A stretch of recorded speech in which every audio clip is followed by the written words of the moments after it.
시편 127편 1절 말씀. 여호와께서 집을 세우지 아니하시면 세우는 자의 수고가 헛되며 여호와께서 성을 지키지 아니하시면 파수꾼의 깨어 있음이 헛되도다. 아멘. 오늘은 하나님의 계획과 목적과 추구 두 번째 시간입니다. 시편 127편 1절 말씀으로 말씀을 나누겠습니다. 케네스 해긴 목사님의 하나님의 계획과 목적과 추구 책에 있는 내용을 나누면서 은혜 받기를 원합니다. 하나님의 계획을 찾기 위해 당신 자신을 흔드십시오. 하나님이 나의 사역에 대해서 그의 계획을 말씀하기 시작하실 때 나는 그것을 잘 이해하지 못했습니다. 나는 교회에서 목회를 하고 있었지만 무언가 잘못되었다고 하는 내 안에 잘 맞지 않는 것이 있었습니다.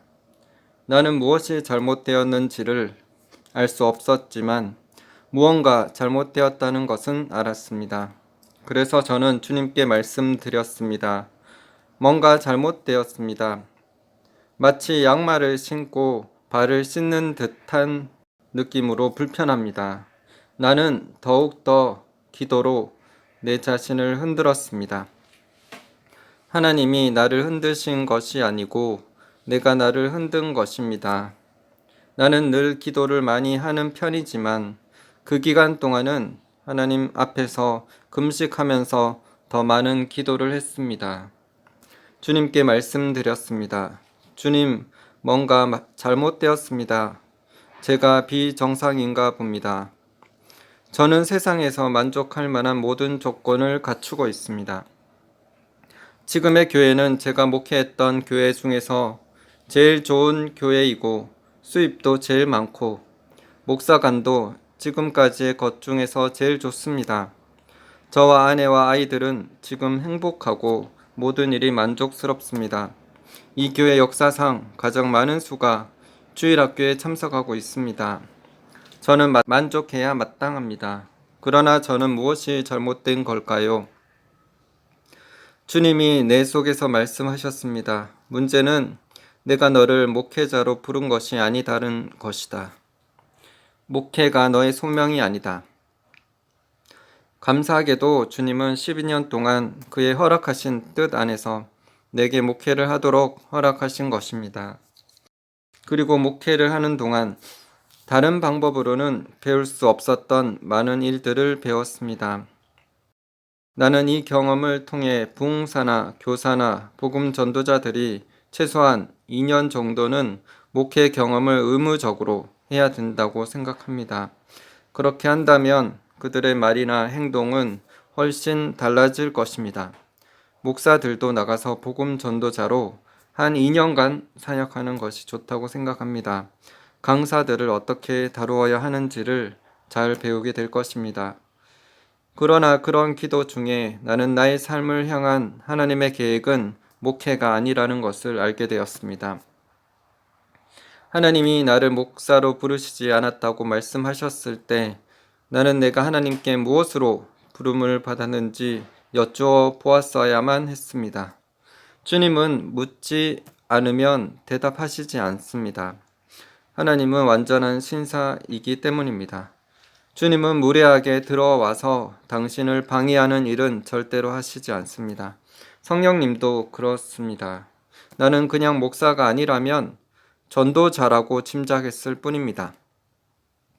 나는 그 당시 내가 속해 있던 교단의 흐름대로 생각했습니다. 그들은 목사와 전도자만 인정했습니다.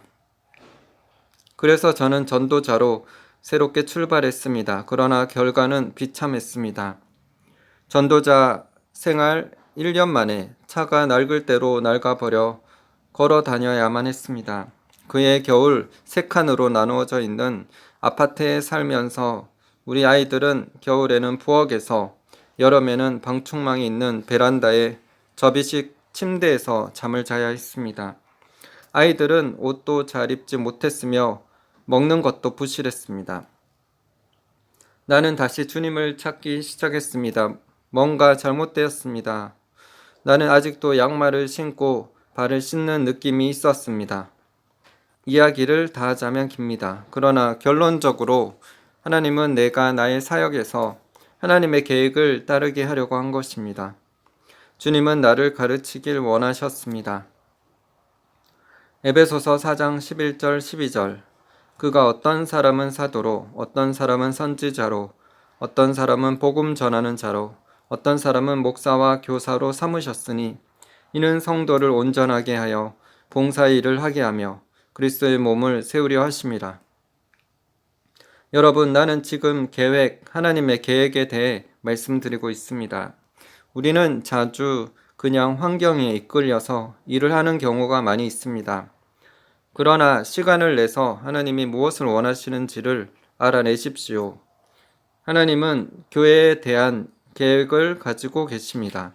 또한 하나님은 나의 개인적인 삶을 위한 계획뿐 아니라 그리스도의 몸된 교회를 위한 계획과 목적에 나를 맞추어 넣으려고 하십니다. 하나님은 교사의 직분이라는 것을 내게 보여주셨고 이 사역의 은사는 마치 하늘에서 내려온 거독과 같이 내게 떨어졌습니다.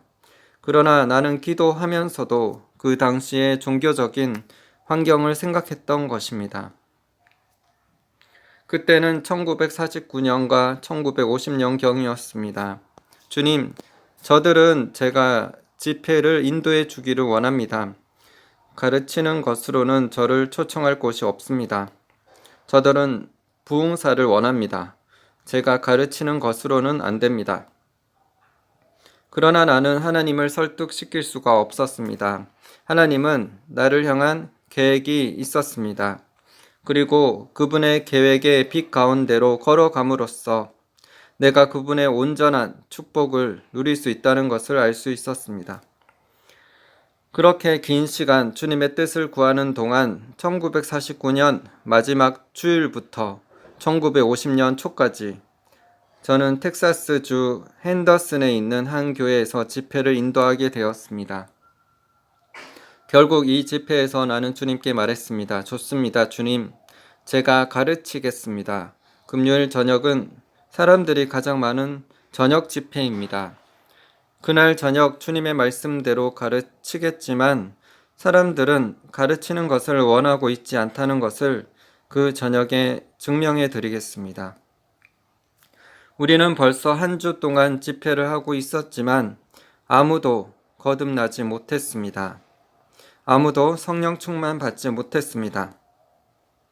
한 작은 소녀가 기도를 받겠다고 손을 들고 나왔을 뿐이었습니다. 금요일 저녁이 되자 나는 45분간 믿음이라는 주제를 가지고 가르친 후에 속으로 말하기를 자 이제 결신의 시간을 가져야지 물론 아무도 나올 사람이 없겠지만 이라고 말했습니다. 그러나 그날 저녁은 5명의 어른 남자들이 나와서 회개하고 거듭났습니다. 나는 며칠 동안 기도하느라고 잠이 부족했지만 그날 저녁 집회 후에 회개하느라고 잠을 못 자게 되었습니다. 그 당시 복음주의 교회들에서는 3주 연속 집회에서 평균 6명이 구원받고 2명이 성령 충만을 받으면 아주 성공적인 집회라고 생각을 하던 때였습니다. 그러나 내가 하나님의 계획을 깨닫고 순종하기 시작하자 그 집회에서는 놀랍게도 내 가정이나 그 교회에 등록하겠다고 결심한 것입니다. 이후부터 나는 가르치기 시작했습니다. 나의 삶을 향한 하나님의 계획은 가르치고 선지자의 자리에 들어서는 것이었습니다. 다른 교회 집회에서도 10일 동안 12가정이 등록하게 되는 놀라운 일도 있었습니다. 이런 일들이 계속해서 일어났습니다. 왜냐하면 나는 하나님의 계획 안에 있었기 때문입니다. 나는 그분의 목적을 이루어 가고 있었던 것입니다. 계획, 우리는 자주 통상적으로 그렇게 해야 한다고 생각하기 때문에 하는 일들이 많습니다. 우리 교회는 항상 이렇게 하지, 다른 사람들도 다 하는데 다른 교회도 다 하는데 우리라고 안 할 수 없지 라고 생각을 하고 추진합니다. 아닙니다. 천국에서 당신이 어떻게 하기를 원하시는지 들어보십시오. 하나님은 어떤 사람들에게는 어떤 일을 특별한 방법으로 하라고 말씀하셨다고 나는 믿습니다. 그러나 그들은 그들의 삶이나 교회를 다른 사람들이 하는 대로 쫓아 하다가 실패합니다. 어떤 목사님이 그 교회에 좋은 프로그램을 하고 있다고 해서 그 프로그램이 다른 교회도 좋은 것은 아닙니다. 하나님이 원하시는 일이 아닐 수도 있습니다. 이것은 그 교회에 대한 하나님의 계획이 아닐 수도 있습니다. 여러분은 무릎을 꿇고 자신을 위한 하나님의 계획이 무엇인지 알아보아야 합니다. 왜냐하면 하나님의 계획 안에서만 그분의 축복과 승인이 있기 때문입니다.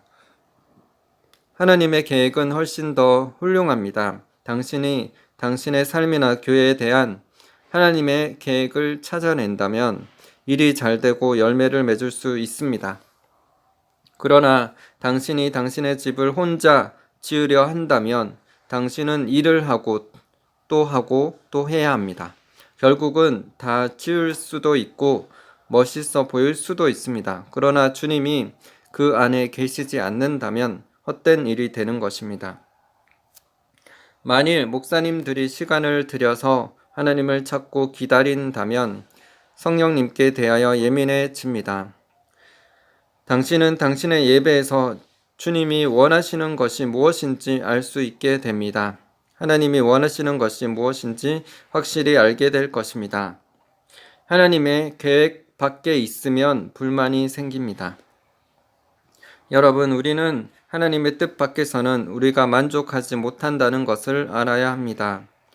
불만스러울 뿐 아니라 결국은 우리의 잘못을 고치지 않으면 우리는 불순종에 대하여 대가를 지불해야 됩니다.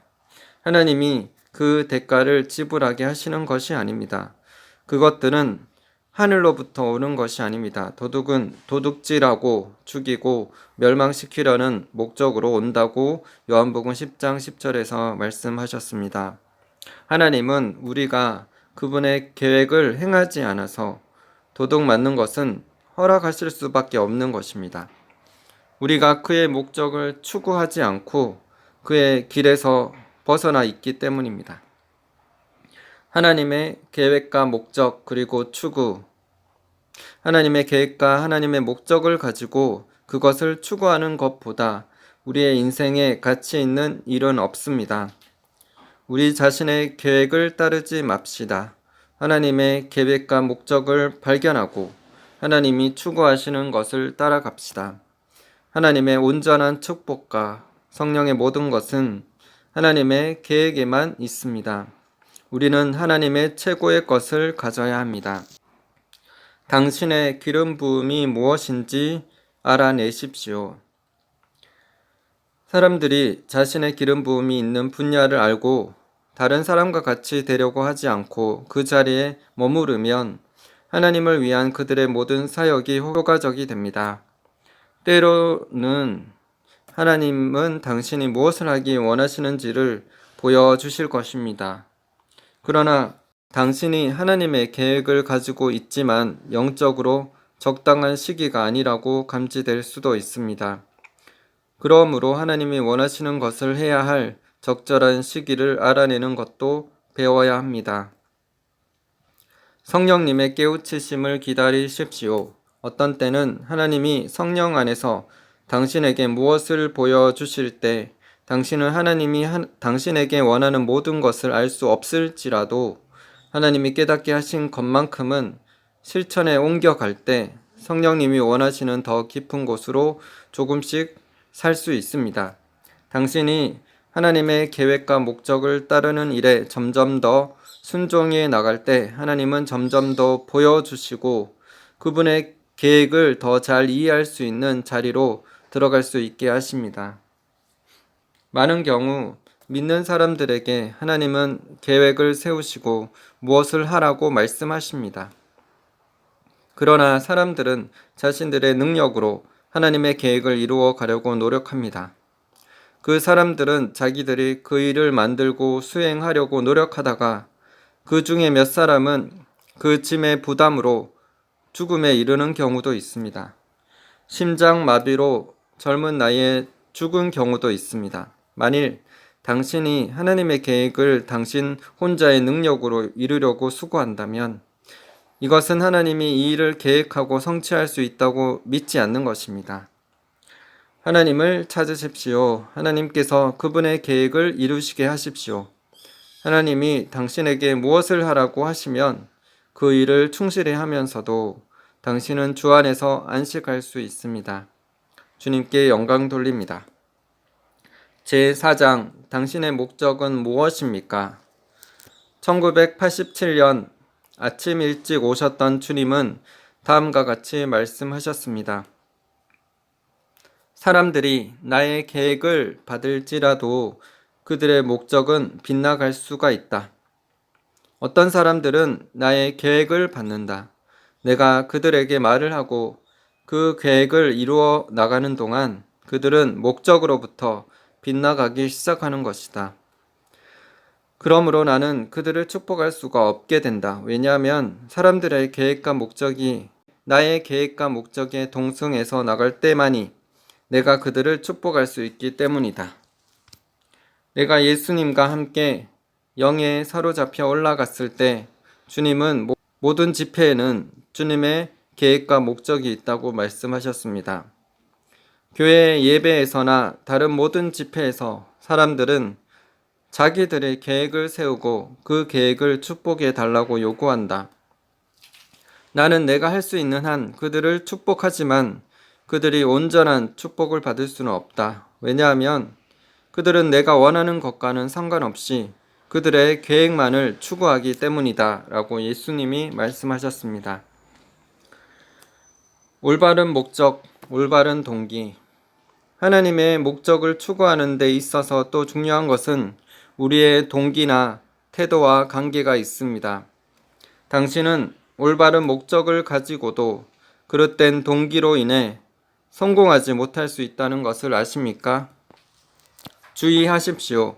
여러분은 하나님의 계획을 가질 수 있습니다. 그러나 그 계획을 이루어가는 과정에서 그 목적이 빗나갈 수 있습니다. 치유의 목소리 협회에 속한 목사 중 훌륭한 치유 부흥사가 한 명 있었습니다. 그는 하나님께 소명을 받은 사람이었고 기름 부음을 받았었습니다. 그는 그 시대와 그의 삶에 임한 하나님의 계획을 가지고 있었습니다. 그는 하나님이 주신 사역을 효과적으로 감당할 수 있는 초자연적인 능력도 갖추고 있었으며 성령께서 원하실 때 내가 본 것 중 가장 놀라운 성령의 역사가 그 사람을 통하여 나타나곤 했습니다. 나는 장님이 순간적으로 눈을 뜨는 것을 이 사람의 사역에서 보았습니다. 어떤 사람은 내가 한 번도 본 적이 없는 희귀병으로 몸이 마치 돌같이 굳어지는 병을 앓고 있었으며 들것에 실려왔지만 그 역시 순간적으로 고침을 받는 것도 보았습니다. 그것은 놀라운 광경이었습니다. 한 번은 내 아내와 같이 여행하던 중에 그분의 집회에 참석할 기회가 있었습니다. 그 근처에 주 정부에서 운영하는 농아를 위한 기관이 있었습니다. 거기서 듣지도 못하고 말도 못하는 사람 5이 집회에 참석하고 있었습니다. 그 5사람 모두가 사람들이 보는 앞에서 순간적으로 치유를 받았습니다. 그러나 그 목사는 곧 일어나서 헌금을 걷기 시작했으며 하나님의 기름 부음은 곧 거두어지기 시작했습니다. 그의 목적이 잘못되었던 것입니다. 하나님의 계획이 돈을 모으기 위한 수단으로 사용되어선 안 됩니다. 주님께서 이 목사에 대해서 내게 말씀해 주셨습니다. 너는 가서 그가 자기 자신을 돌아보아 회개하지 않으면 곧 죽을 것이라고 말해라. 주님은 그가 3분야에 있어서 그 자신을 살펴야 한다고 말씀하셨습니다. 그 중 하나가 돈에 관한 것이라고 하나님은 내게 말씀하셨습니다. 나는 그 목사한테 가지는 않았습니다만 이 목사는 자신을 돌아보지 못한 채 3년 만에 젊은 나이로 죽었습니다. 당신의 목적은 하나님의 목적과 같아야 합니다. 우리는 사람의 계획이 아닌 하나님의 계획을, 하나님의 목적을 가지고 추구해야 합니다. 당신은 하나님의 것을 가지고 돈을 모으는 일에 사용해서는 안 됩니다. 당신은 하나님이 말씀하신 것만 사람들에게 선포하고 부어주시는 능력으로 그들도 함께 동참해 하나님께 영광을 돌릴 수 있는 기회를 부여함으로 모두가 하나님의 축복을 받을 수 있도록 해야 합니다. 나는 사람들에게 말했습니다. 하나님이 레마 성경 훈련 학교를 시작하라고 하십니다. 그러나 나는 이 사역에서 돈을 우선으로 강조하지 않습니다. 나는 사람들에게 내가 어떤 일을 하는지 설명하고 그들이 하기 원한다면 동참할 수 있도록 도울 기회를 줍니다. 이런 일들은 매우 조심해야 합니다. 예수님은 내게 이런 말씀을 하신 적이 있습니다. 내가 부르고 또 기름 부은 많은 사람들이 돈 때문에 기름 부음을 잃는 경우가 많았다. 나는 1분 1초라도 하나님의 기름 부음을 잃지 않기를 원합니다. 모든 사역자들, 목사들, 설교자들, 찬양을 부르는 사람들, 그 외에 모든 하나님의 부름을 받은 사람들은 이 점을 조심해야 합니다. 우리는 하나님의 계획을 가지고 다른 목적을 추구해선 안 됩니다. 우리는 그분의 계획과 그분의 목적만을 추구해야 합니다. 우리는 돈에 관한 우리의 동기에 대해서 조심해야 될 뿐만 아니라 우리 인간적인 이기심도 조심해야 합니다. 수년 전에 치유의 목소리 협회 모임에서 어떤 목사가 하는 말에 정신이 번쩍 났습니다. 그는 훌륭한 목사로 사역을 잘하고 계신 분이었습니다. 그 당시는 부흥회가 많았고 특별히 천막 부흥회가 성황을 이루던 때였습니다. 그래서 치유 부흥사들의 천막 부흥회가 사방에 있었습니다. 이 목사는 이렇게 말했습니다. 오랄 로버츠 목사가 하면 나도 할 수 있지. 그것이 그분을 위한 하나님의 계획과 목적이었을까요? 아니면 그분의 인간적인 이기심과 자만심일까요? 나는 그때 아직 젊은 30대였고 나는 그 사람이 어떻게 되는가를 잘 주의해 보아왔습니다. 그 후 그는 교회를 사임하고 천막을 구입했습니다. 그리고는 전국으로 부흥회를 다녔습니다. 한동안은 오랄 로버츠 목사 못지않게 잘했습니다. 처음에는 6,000명이 앉을 수 있는 천막으로 시작했는데 나중에는 10,000명이 앉을 수 있는 천막으로 바꾸었습니다. 그러고 나서부터 그는 점점 퇴락하기 시작했습니다. 성공의 비결. 몇 년 전에 나는 생각의 교환이라는 모임에 참석했습니다. 전국에 걸쳐 다른 여러 교단의 목회자들도 그 모임에 초청되었습니다. 그 모임에서 몇몇의 목사들이 내게 물어왔습니다. 핵임 목사님, 당신이 성공한 비결이 무엇입니까? 한 목사님이 내게 물었습니다. 내가 처음 당신을 만났을 때는 아무도 당신을 아는 사람이 없었습니다. 당신은 가끔 큰 교회로 초청을 받기도 했지만 대부분 작은 시골 교회들만 찾아다니며 집회를 했지요. 그러나 갑자기 당신은 온 나라에서 모르는 사람이 없고 또 몇 년 만에 국제적으로 유명한 사람이 되어 버렸습니다. 어떻게 그런 일이 일어났습니까? 당신의 성공의 비결이 무엇인지요? 내가 아는 오직 하나의 성공 비결은 하나님의 말씀대로 살면서 기도하며 성령님의 음성을 듣는 것입니다.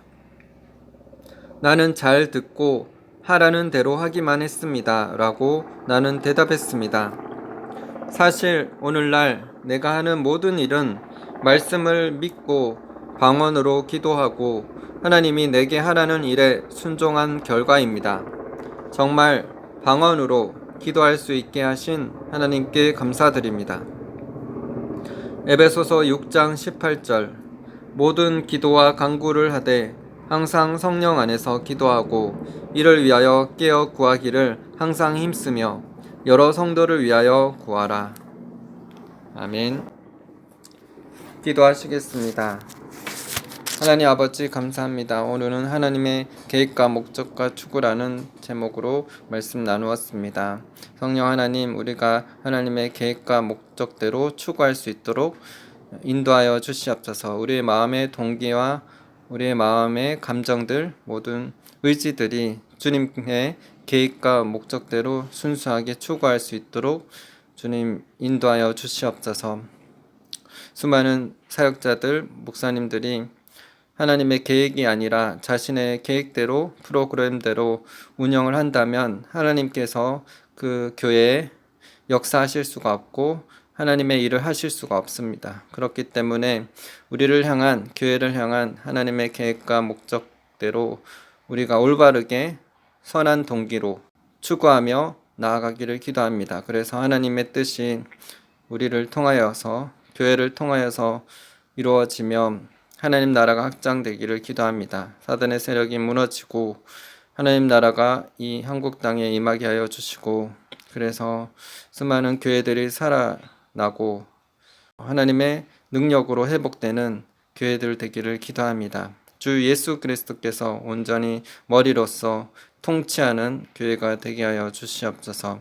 주님, 우리가 사역을 하는 것이 우리의 개인적인 야망으로 인한 것이 아니라, 또한 돈에 대한 생각 때문인 것이 아니라 정말 그리스도의 몸된 교회를 세우고 예수님 말씀에 순수하게 순종하며 주님을 사랑하는, 영혼을 사랑하는 그런 그리스도의 마음을 품을 수 있도록 인도하여 주시옵소서. 주님, 우리를 향한, 교회를 향한 하나님의 뜻과 계획을 보여주시옵소서.